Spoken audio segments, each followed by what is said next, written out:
when you talk about America standing on the international stage with all the controversy about the Olympics and the Olympic team right now, and not even to get into any one of the specifics, but you look at, when I was a kid, we had the Dream Team. You remember that, 1992? Yeah. That was the first year they allowed professionals to play on the Olympic team, because I think the U.S. had gotten spanked by the Soviets the year before or 2 years before or something, and they were like, all right, or I guess the Olympics before, because they'd still be Soviet Union then. And they said, all right, we're going to allow professionals, and then you had like Jordan and Scottie Pippen and Charles Barkley and Karl Malone, Patrick Ewing, etc. Like they're all Larry Bird, and they're all there on one team, right? And they just dominate. They're the most dominant team ever put together, right?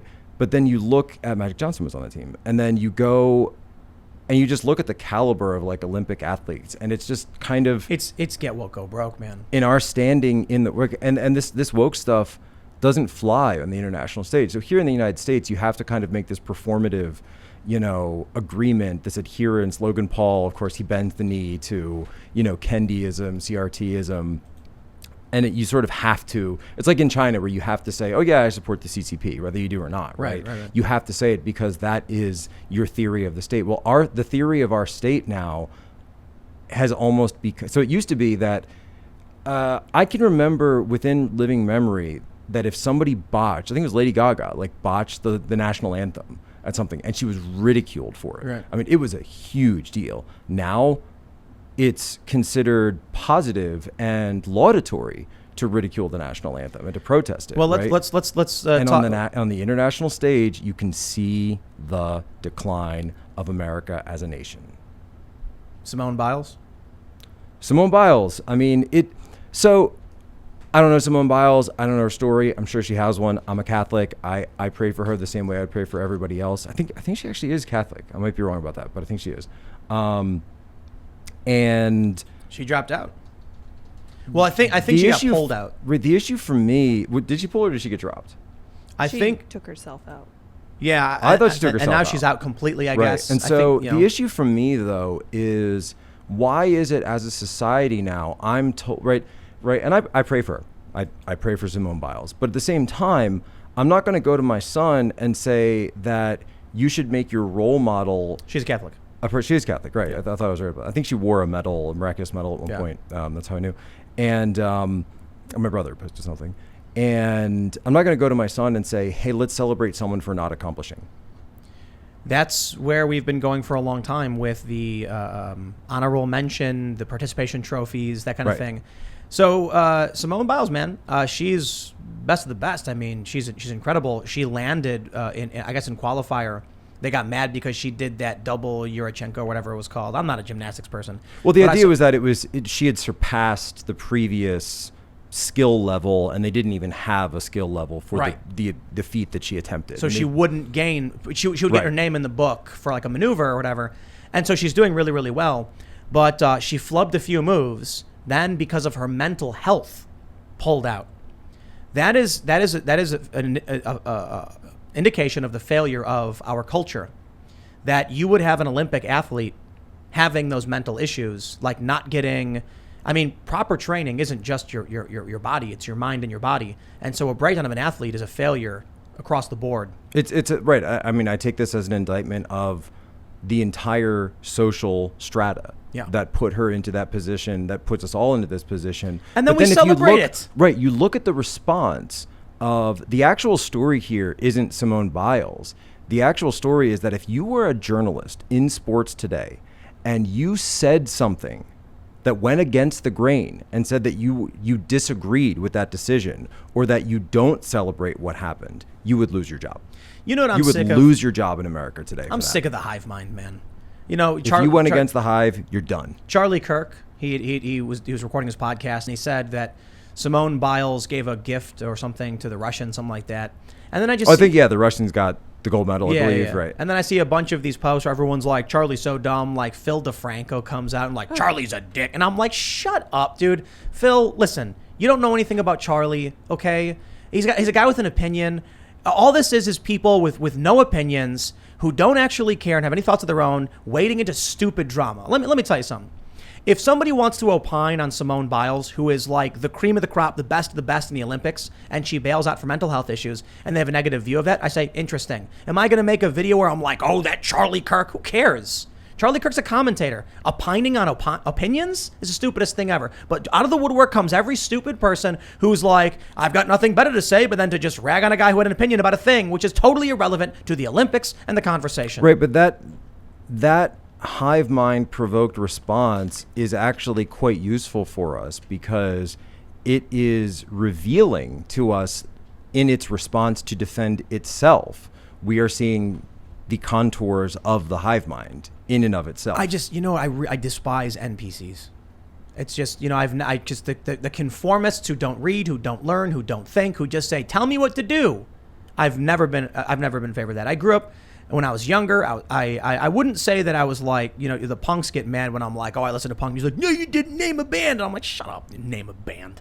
The Virus or whatever. Hanging out with a bunch of people who played a bunch of crazy punk music. And the main thing was we were anti-establishment. We were skateboarders. We were running from cops and security guards. And we said the system is broken. We don't care. And your rules are stupid. Screw your conformity. And now what we have are these people on the left who still think they're punk rock. Right. They are as anti-punk rock as you can get. Charlie Kirk is trending on Twitter. And I look at it, I'm like, why? Why do these people care about Charlie Kirk? They don't. What they care about is virtue signaling. Letting everybody know, I'm cool, I'm part of the tribe too, so I'm going to talk about this guy that's not relevant to the Olympics. It's a waste of my time.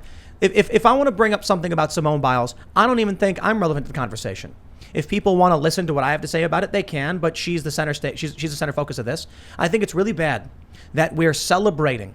There was like a news article where it's like, why is it in today's society we want to celebrate mental health as if that is something in itself which should be celebrated rather than achievement for achievement's sake? Because we are losing our mental health. It used to be that we had our mental health. We were resilient. We were mature. We could deal with crises and hardship, and we could do it with a straight face. Right. The opposite of mental disorder is mental resilience. You were in the Navy. You were on a submarine, right? I would spend some time on a sub. Yeah. Have you ever been on a naval vessel during a crisis? Training and I guess you could say I've been in some heightened situations on a naval vessel. You ever see a general just start like breaking down, saying, "I'm going to leave the battle because of my mental health.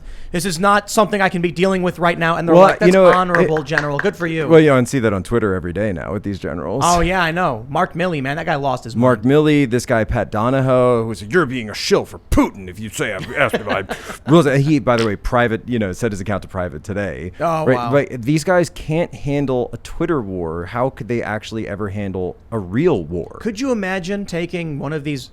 I think I said this last time I was on here, but I do this to make a point. The U.S. Navy would not be prepared to defend Taiwan in a scenario if China wanted to take it tomorrow. Oh yeah. They would lose. They would lose, and imagine what that would do to the American psyche overnight. To lose in a state-on-state conflict like that, a near-peer competitor, they'd cheer for it. Where you'd have half the country. Well, you'd have to have the country cheering for it. But think of the American right, and think of the conservative Americans, and even think of like a lot of just sort of the, kind of normie Americans out there. You're sort of like, hey, I'm just kind of going through life and doing my thing. America's the best, etc. Right?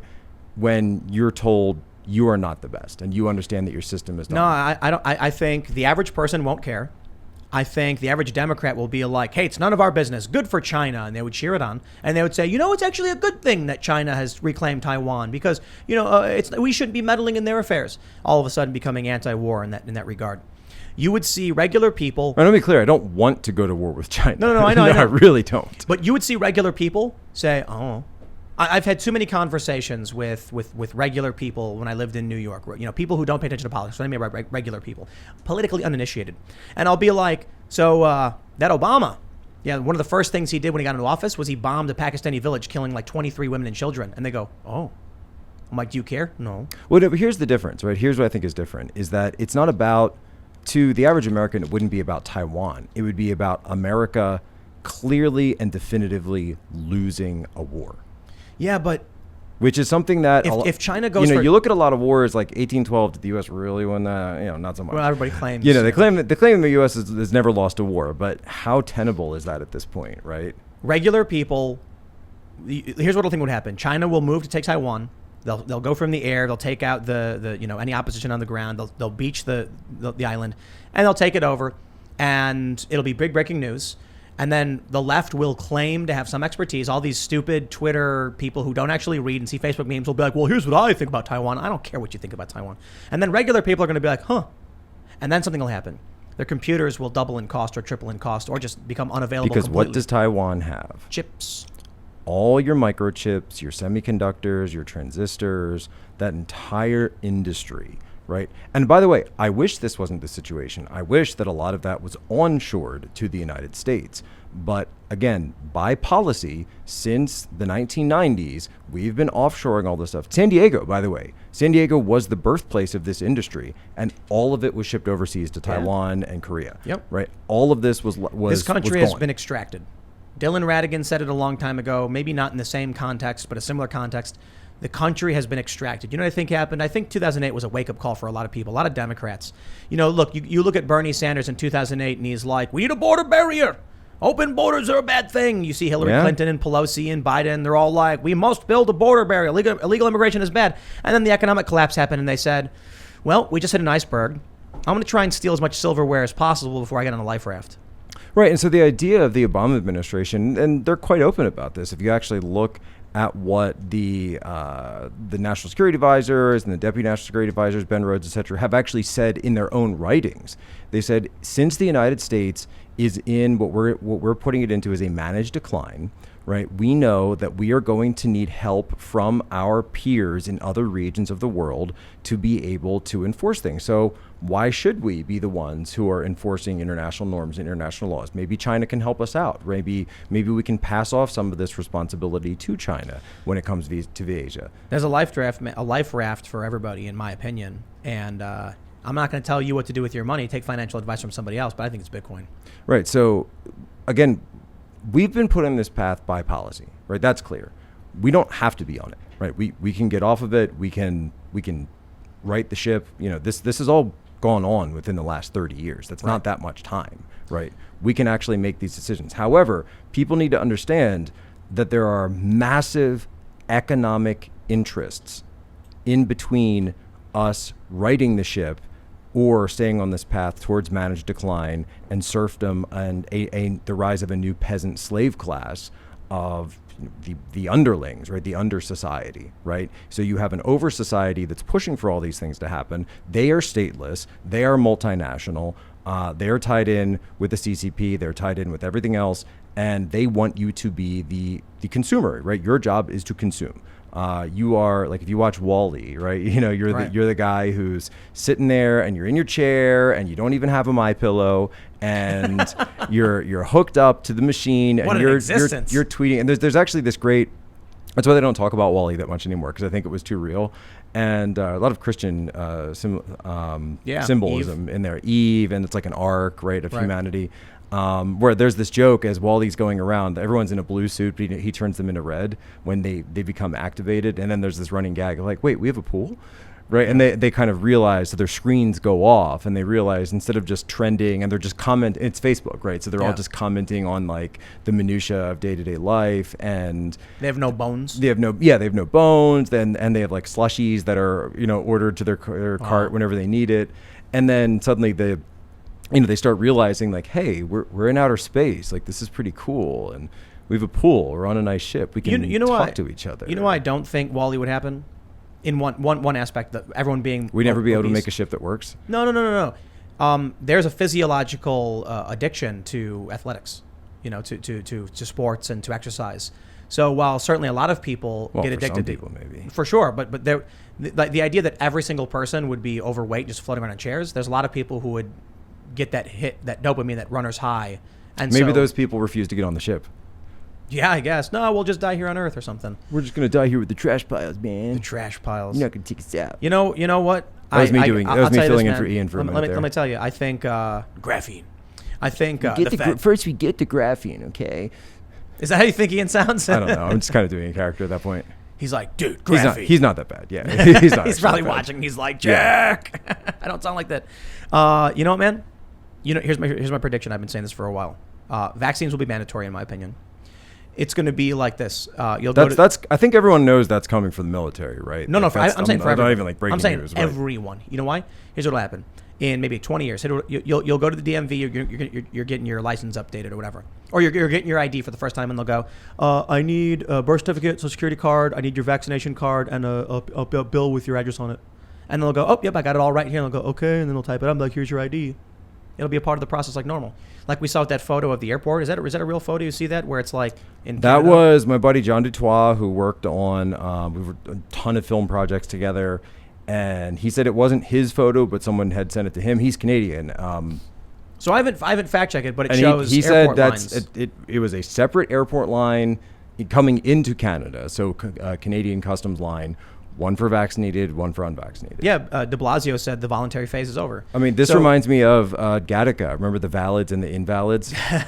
Oh, I haven't seen that movie in a long time. Oh, that's everything. But I bring this up because to paint a picture of this future where Americans don't make stuff. Americans are like Wall-E, but not like floating around in hover chairs. We don't have hover chairs. But they're mostly going to do nothing. They're becoming more and more obese. They don't work. They get free money from the government. It is a managed decline. Giving people this money... Tesla said this in the 1920s. What, managed decline? No, he said that we will reach a point with materialism where the average person lives as if they're in a bee colony. He predicted bugmen. I think the unemployment benefits are them lowering down people into economic collapse. They're trying to hold you back from going nuts as the economy implodes, while they shuffle off overseas their assets and resources. Oh, yeah. And they buy a Bitcoin and things like that. And then you're sitting here going like, well, I'm getting my money. And then one day, rug gets pulled out from under you and you are a serf. Thanks for checking out this clip from the Timcast IRL podcast. If you want to see the full show, come back to this channel, youtube.com/TimcastIRL, Monday through Friday at 8 p.m., where you can leave comments and super chat, and we actually will read your comments on the show. Don't forget to like, share, subscribe, and if you want exclusive members-only content, segments you can't get anywhere else, go to timcast.com, become a member, and we even have full bonus episodes. Thanks for hanging out, and we'll see you all next time.